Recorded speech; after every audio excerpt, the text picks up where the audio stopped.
சங்கல்பம்னா நினைத்தல் பொருள்.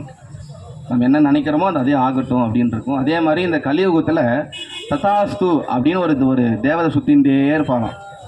எப்போ சுற்றுவா அப்படின்னு பார்த்தீங்கன்னா 24 மணி நேரம் சுற்றிகிட்டே இருப்பாளாம். நம்மளை சுற்றி தான் சுற்றின்னு இருப்பாளாம்.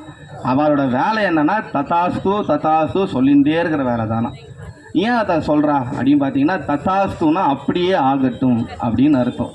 அதனால தான் சொல்லுவாள், நம்மளோட சிந்தனையை சுவாமிகிட்ட மட்டும் இருக்கணும், தேவையில்லாமல் சிந்தனை நம்ம எடுத்துகிட்டு போனால் ததாஸ்துனா அப்படியே நடந்துடும் அப்படின்றதுக்காக தான் எல்லோரும் பிரார்த்தனை பண்ணிங்க.